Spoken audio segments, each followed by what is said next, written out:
Hi, this is Steven Scarlatus of Pocketnow.com, and here is part 4 of my video review of the Verizon SMT5800 Windows Mobile 6 standard smartphone. Today we're going to take a look at the keyboard and the accessories that came with the phone. So we've got the numeric keypad on the front of the phone and the slide out keyboard, which is a QWERTY keyboard.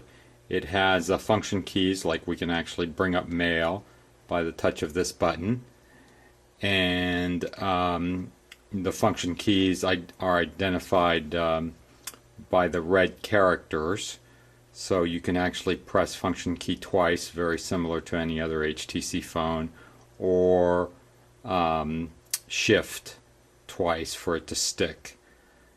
Most of the symbols that you'll need, if I can get this any closer here, are on the function key.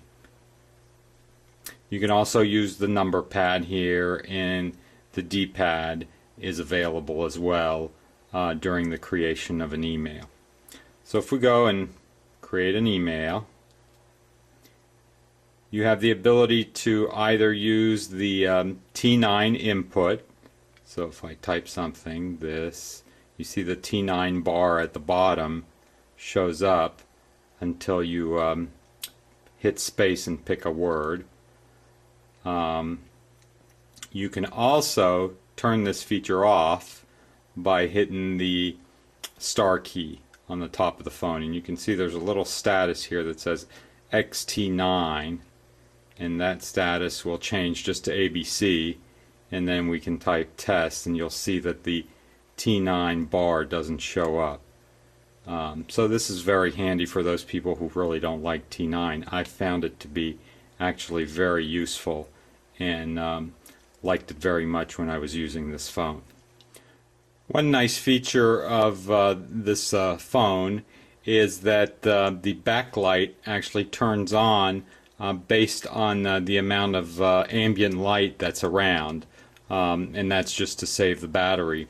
So if I go back to the mode, and we'll just turn the light off for a minute, and you can see the backlight on the front of the phone is on, and now the backlight is actually on the keyboard, and that's quite helpful.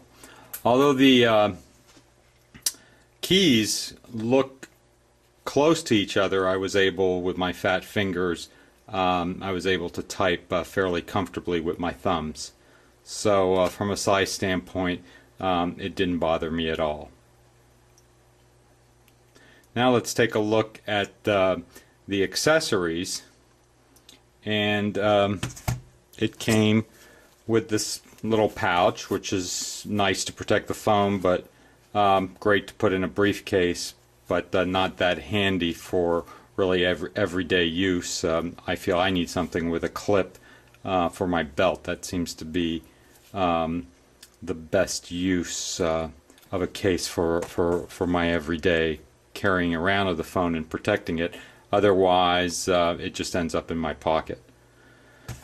The other important accessory, which I was glad to see, although upon closer inspection I was a little dismayed, is the splitter for the HTC USB connector. As you can see, it has another USB connector so that you can charge the phone, and it has a headset jack, which is a 2.5mm jack versus the standard 3.5 that's used on headphones.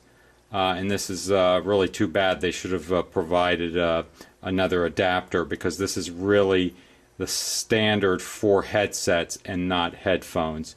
As you can see, my Etymotix ER6s just won't fit because they're a 3.5mm jack.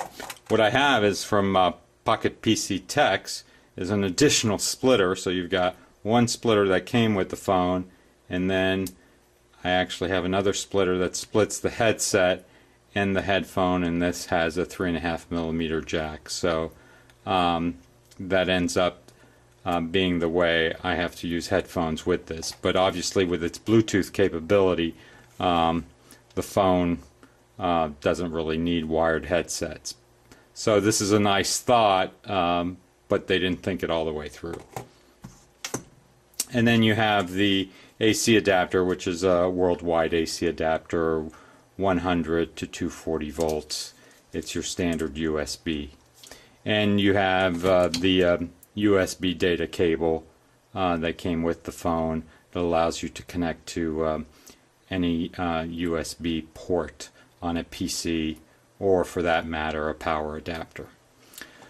So this about does it for my video review of the Verizon SMT5800, a very well built and solid smartphone with Windows Mobile 6 standard.